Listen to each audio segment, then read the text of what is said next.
Antes que nada, buenas tardes, tío. Te quería agradecer mucho por darme este espacio de tu tiempo para poder realizar esta entrevista acerca del gobierno, de los gobiernos previos a Juan Velasco Alvarado, desde el 60 hasta el golpe militar, hasta el final del golpe militar en el 75. Y bueno, un poco la idea de esta entrevista es que cuentes tu perspectiva personal.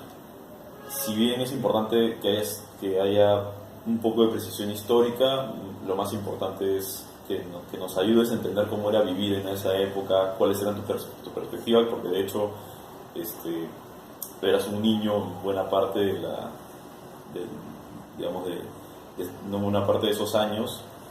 Y bueno, también no sé si vas a ser universitario en el 75 ya todavía, ¿no? ¿O sí? Sí. Bueno, un poco también la idea es que, bueno, nos cuentes un poco sobre ti. A ver, bueno, mi nombre es Renzo Carlini, o sea, yo nací en el 58, o sea, tengo ahora 60 años. Y cuando se dio el golpe militar en el 68, yo tenía 10 años, estaba en el colegio, creo que quinto de primaria, cuarto de primaria.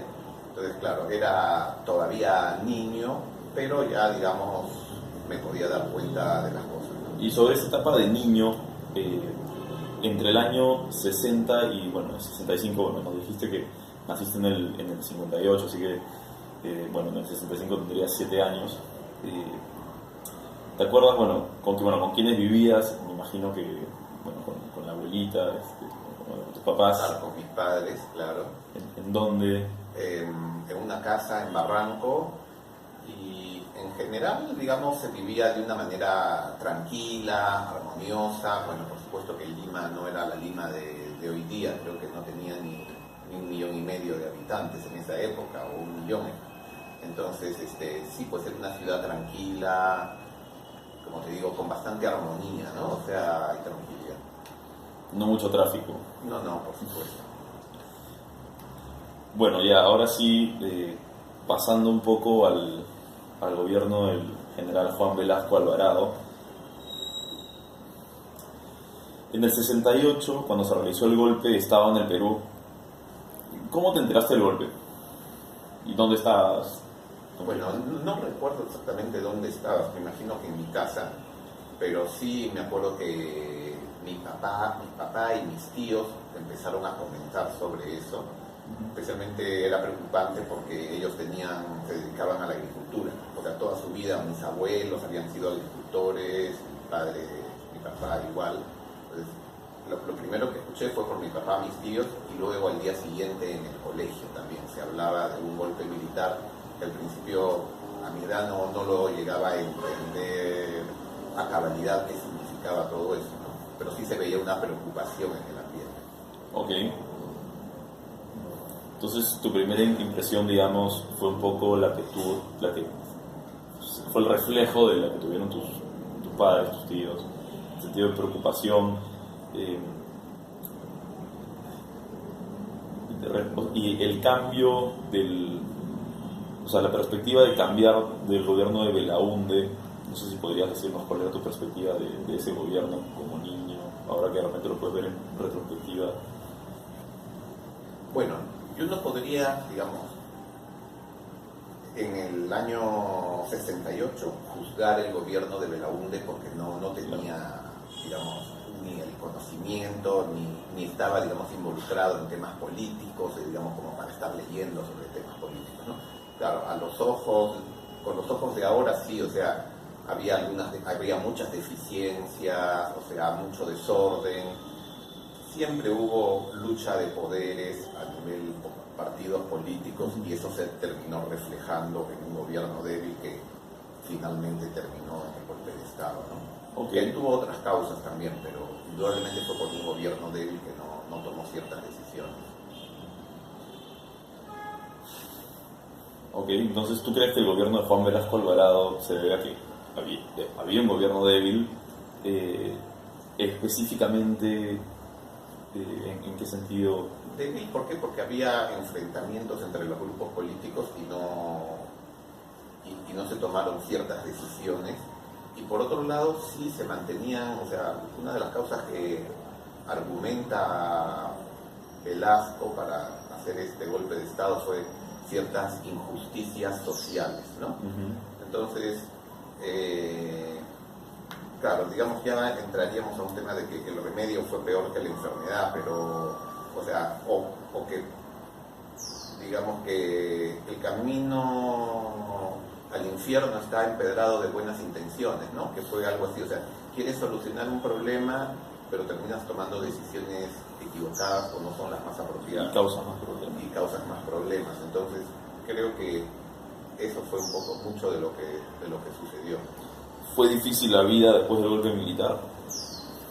Definitivamente cambió la vida, y para nosotros en particular, que digamos teníamos tierras de cultivo, fue más difícil aún. O sea, difícil digamos porque, digamos, bueno, o sea, mis padres se dedicaron a la agricultura toda su vida y se dedicaron desde nada, ¿no? O sea, mis abuelos, digamos, cultivaban la tierra, pero digamos como empleados de otros, o sea, como trabajadores del campo, y después, digamos, fueron juntando algo de dinero, y mi abuelo, por decir, vendía verduras en el mercado, o sea, de lo que cosechaba de una parcelita, se levantaba de madrugada, se iba al mercado a venderlas, digamos, a los minoristas, y luego regresaba a trabajar, y bueno, así fue progresando, y mis padres luego también trabajaron en el campo directamente en la tierra, ¿no? Entonces sí fue toda una vida dedicada al campo, y luego llegó un momento en que, digamos, todo lo que se ganaba se reinvertía en el campo para seguir creciendo, y bueno, llega Velasco y dice no, las tierras van a ser expropiadas, y el valor al que se expropiaron, digamos, era la 10ª parte del valor real, y esa 10ª parte que pagaron, o mejor dicho, al que la valorizaron, la pagaron en bonos a 20 años. Y esos bonos a 20 años, bueno, después, bueno, hubo una inflación, pagaban 6% de interés al año, y la inflación era de 60%, 100%, hasta 2.000 y 7.000%. O sea, digamos que al cabo de 5 años no se podía pagar ni siquiera el pasaje en micro para ir a cobrar el bono, ¿no? O sea, más o menos. Pero bueno, bueno, a nosotros difícil por lo que, digamos, nos quitaron todo, pero además también la vida se hizo más complicada porque se empezaron a poner muchas restricciones para vivir, muchos controles, que uno vivía en el Perú como preso. Sobre esos cambios, digamos, ¿cuáles fueron los más significativos? Bueno, el que llamó más la atención, o que yo recuerdo mucho, era se cortó la libertad de expresión. O sea, ya nadie podía opinar nada en contra del gobierno. Si había un medio de comunicación que opinaba algo en contra, lo cerraba. Si una persona opinaba algo en contra del gobierno, la deportaban o la encarcelaban. Entonces fue un sistema represivo, netamente, autoritario y represivo. Y luego había muchos controles, ¿no? O sea, muchos controles. O sea, si tú querías viajar al exterior, sea por trabajo o por vacaciones eventualmente, solo no te permitían comprar moneda extranjera, o te daban una cantidad que era ínfima, ¿no? O sea, bueno, en esa época eran $300, que llevado por inflación ahora pienso que serían como $800, ¿no? Viajar al extranjero, donde hay que pagar hotel, el transporte, con $800 es algo ínfimo. Entonces, bueno, restricciones de diferentes tipos, ¿no? Escasez de alimentos, y bueno, o sea, no había plenas libertades. ¿Cuáles fueron los cambios políticos más relevantes de ese momento? Bueno, los cambios políticos fueron las expropiaciones, y que ya la empresa privada, el Estado empezó a manejar ciertas empresas que habían sido privadas, ¿no? O sea, lo que era energía, por ejemplo, todo lo que es petróleo principalmente, y una serie de otras industrias que decía estratégicas. Pero finalmente el Estado empezó a crecer de una manera acelerada, de una manera ineficiente. Empezó a tomar un endeudamiento fuerte del exterior, porque en esa época, bueno, se dio una abundancia de dólares proveniente de la subida de precios del petróleo. Entonces los países árabes tenían un exceso de dólares y empezaron a prestarlos de una manera muy fácil. Cualquiera podía endeudarse y sobreendeudarse. Entonces esto permitió que el Perú se endeudara en activos no productivos, o sea, material de guerra, edificios que eran elefantes blancos, como se les llamaba en ese momento. O sea, creció descomunalmente la inversión en edificios gigantes y en armamento, cosas no tanto en carreteras o en saneamiento o en centrales eléctricas, no, fue totalmente un gasto no productivo, que después generó ya una crisis económica más adelante. Ok, básicamente, o sea, digamos, de alguna forma, todo esto fue producto, si quieres, de un cambio hacia la izquierda. Sí, porque por un lado hubo, ya, digamos, el libre mercado, digamos, pasó a un lado y empezó el Estado a controlar buena parte de las actividades productivas, ¿no? La minería también, o sea, quien comercializaba los minerales, los metales era el Estado, ya no eran los privados. El petróleo, lo mismo. Y luego se dio toda una legislación pro trabajador, pero era una legislación que, digamos, era contra la inversión.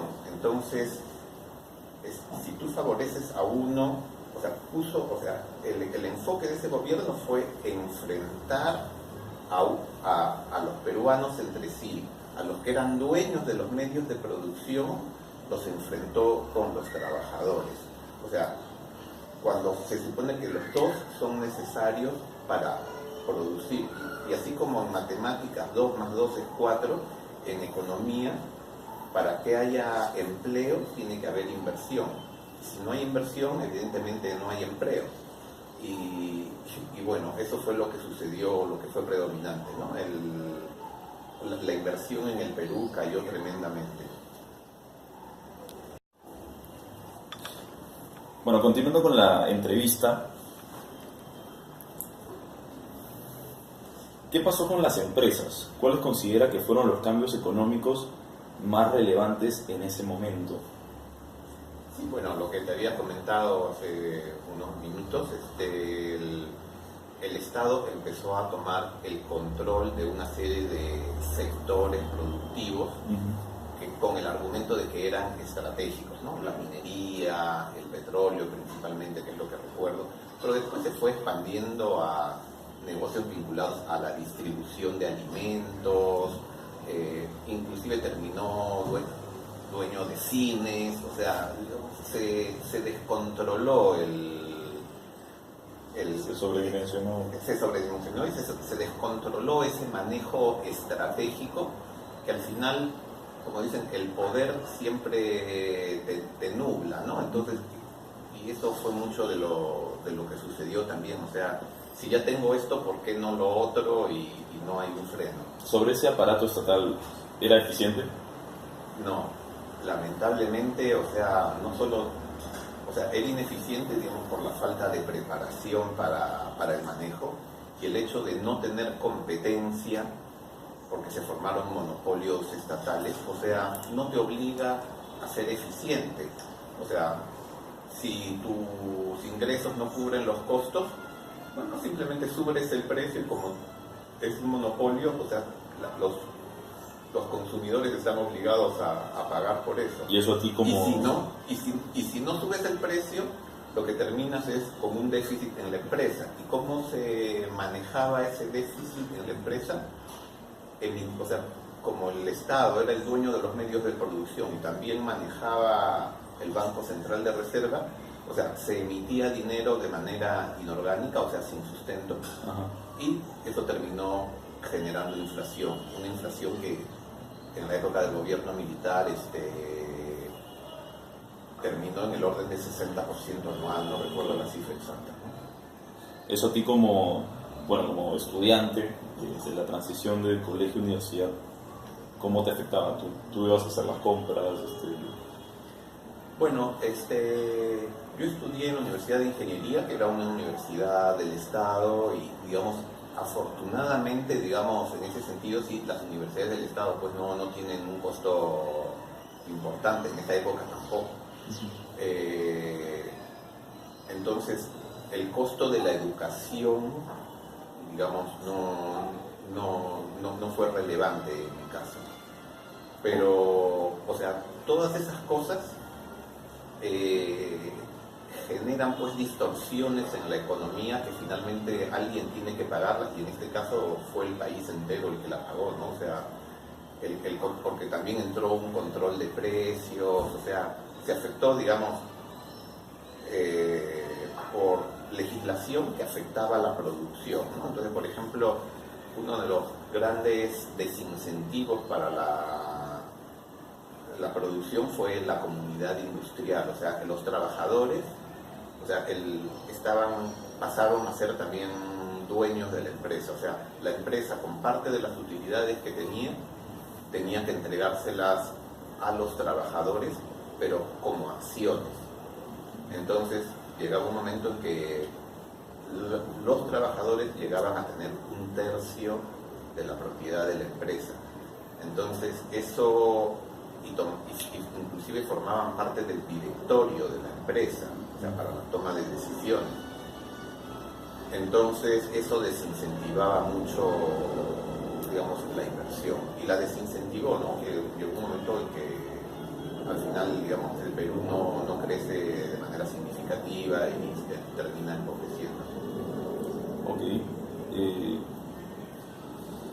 Bueno, la siguiente pregunta, en realidad creo que ya has abordado ciertos puntos anteriormente, hablando de la experiencia personal, de tu experiencia personal y la experiencia de tu familia, cuando hablas del agro, pero bueno, básicamente es de qué manera afectó la vida en el campo del gobierno militar.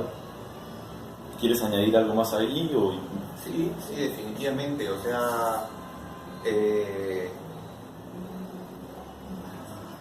muchas veces uno escucha que hay gente que se ganó la lotería y al cabo de 5 años está en peor situación de la que estuvo antes, ¿no? Uh-huh.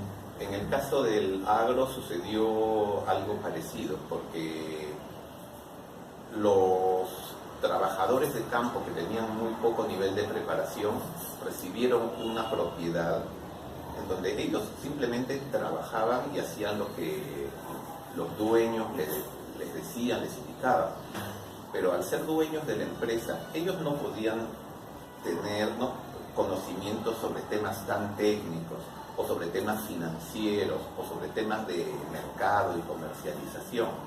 Entonces, si eventualmente hubieran tenido el conocimiento técnico solamente, que tampoco lo tenían de una manera clara, no hubieran podido sobrevivir porque no tenían ni el conocimiento comercial ni el manejo financiero necesario para que una empresa compita.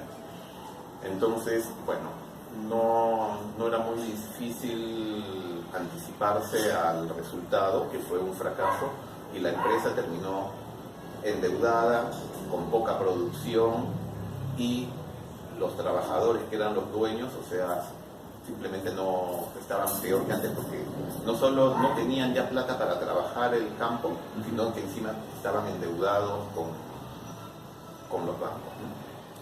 Ok. Bueno, y sobre el sector de educación, que era justo, coincide con la etapa de tu vida que estabas atravesando, ¿qué cambios recuerdas en este sector? Bueno, igualmente la educación se politizó, se inclinó hacia el marxismo, y en esa época, digamos, o sea, era mucho más fuerte, o sea, existía la Unión Soviética y había mucha relación del Perú con la Unión Soviética. Y en el marxismo, pues, o sea, la propiedad privada no debía existir, o sea, todos debían ser bienes comunes y la propiedad debía ser del Estado. Entonces, la educación tenía un sesgo económico importante hacia la izquierda.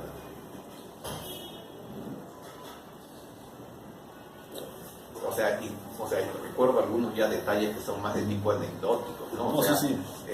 Por ejemplo, se prohibió, o sea, en las Navidades ya no se podía hablar de Papá Noel, sino se prohibió simplemente, ya no, Papá Noel no participaba en las Navidades, o por decir, la fiesta de Halloween, ya no podía haber fiesta de Halloween, ¿no? O sea, porque eran fiestas que alienaban la identidad nacional. No deja de tener cierto trasfondo, cierta razón, pero, o sea, es parte de la libertad que debe haber, ¿no? Claro. Bueno, ¿afectaron los cambios del gobierno militar la vida en las ciudades? Bueno, sí, definitivamente. O sea, al no haber un libre mercado, o sea, empezaron a escasear algunos bienes, porque el Estado empezó a poner controles de precios. Entonces había empresas o personas que producían un bien, pero si tenían que venderlo a un precio determinado, los costos no les daban de repente para venderlo a ese precio, entonces simplemente ya no lo producían. Entonces empezaba a escasear algunos de esos productos, como podía ser el más llamativo fue la escasez de carne, ¿no? Entonces se prohibió la carne, por decir, se consumía solo durante 15 días del mes, y los otros 15 días había veda de carne, o sea, nadie... ¿no? Entonces, medidas que también son absurdas, porque bueno, el que tiene un refrigerador compra un poco más y la guarda en el refrigerador, ¿no? Pero, o sea, a quien termina perjudicando eso es a los más pobres que eventualmente no tenían un refrigerador. Pero, o sea, ese era el tipo de soluciones, ¿no? Ahora, como había escasez de dólares, porque el Perú, o sea, no era competitivo y no podía exportar, o sea, no había exportaciones, faltaban dólares. Entonces, no había dólares para importar petróleo. Entonces, faltaba petróleo, faltaban combustibles, entonces igual, lo que se prohibió es que los autos ya no circulen por la ciudad. Había autos que podían circular solo lunes, miércoles y viernes, y otros que podían circular martes, jueves y sábado, por decir. ¿Tipo y placa? No sé, no, tú escogías qué días querías circular y te daban una calcomanía, la roja, la blanca, y otra que era la azul si querías que tu prohibición, tu restricción fuera el fin de semana. Entonces, bueno, medidas de ese tipo que buscaban solucionar, entre comillas, esos problemas. Tapar los errores, ¿no? Sí. Sí. Bueno, ¿qué opinión merece de las reformas implementadas por Juan Velasco Alvarado? Bueno, resumiendo, fue que el remedio fue peor que la enfermedad, y que fueron finalmente medidas equivocadas, que había un problema, pues sí, indudablemente había un problema, pero la solución, o sea, no era enfrentar a la población, sino motivarlos o dar incentivos para que trabajen de manera conjunta, ¿no? O sea, el exacerbar las diferencias o generar odio, la lucha de clases, que eran los parámetros básicos del comunismo, ¿no? O sea, exacerbar las diferencias, promover la lucha de clases, o sea, era la receta básica del comunismo, ¿no? Y en eso se enfocó el gobierno de Velasco para solucionar la situación del país. por supuesto vemos ya que el comunismo fracasó a nivel mundial, ¿no? Bueno, esta pregunta que te voy a hacer ahorita no está aquí, pero es un poco para redondear esta idea de tu apreciación sobre el gobierno de Velasco. Se habla que el Perú se atrasó durante el gobierno de Velasco. ¿Estás de acuerdo con esa premisa? Bueno, sí, definitivamente, o sea, en dos sentidos, ¿no? O sea, porque se perdió mucho conocimiento, porque al haber la expropiación, por ejemplo, de las tierras agrícolas, lo que al agro se refiere, ¿no? O sea, todo ese know-how, ese conocimiento que había sobre manejo, o sea, para que te des una idea, los especialistas de Perú en caña de azúcar iban a Brasil a enseñarles a asesorar a los brasileños cómo cultivar la caña, ¿no? En esa época. Bueno, cuando vino la reforma agraria, se perdió ese conocimiento a lo largo de los años. O sea, y luego en otros sectores no hubo lo que es investigación, desarrollo también, entonces te vas atrasando. Y eventualmente, en el caso que tú te quedes con lo mismo, o sea, al no haber inversión, porque el gobierno manejaba principalmente la inversión y porque además los privados no estaban incentivados para invertir en nuevas tecnologías, o sea, ya de por sí te vas atrasando en relación a tus competidores que son otros países. Entonces, si no avanzas, en realidad te estás atrasando en términos relativos. Y eso fue lo que sucedió cuando vino la apertura de mercado. En Perú era totalmente ineficiente para competir. O sea, las exportaciones, creo que estaban en los 1.500 o 2.000 millones de dólares, ¿no? O sea, en el año 90. No recuerdo la cifra exacta, cuando eso ha sido 40.000 millones hace unos años ya, ¿no? Wow. Bueno, ¿de qué manera cambió el país luego del periodo del gobierno militar de Juan Velasco Alvarado? Hablando un poco más del golpe de Morales Bermúdez, de repente haciendo un poco un resumen hasta la actualidad. Con Morales Bermúdez ya se percibía un cambio para mejor en el sentido de más libertades. O sea, con Velasco, como te comenté, el que decía algo en contra o lo metían a la cárcel o lo deportaban, ¿no? Con Morales Bermúdez ya se notaba opiniones disidentes, diferentes y había más tolerancia. Entonces ya había una transición hacia el cambio. O sea, yo veo positivo este gobierno de Morales Bermúdez que nos llevó en una transición más o menos, yo lo veo desde mi punto de vista, como una transición más o menos ordenada y buscó una salida decorosa que fue hacer una nueva constitución, ¿no? Como que la constitución anterior no era la correcta, entonces había que hacer una nueva constitución, entonces se llamó a elecciones para un congreso constituyente y se dio una transición ordenada y una salida decorosa para los militares.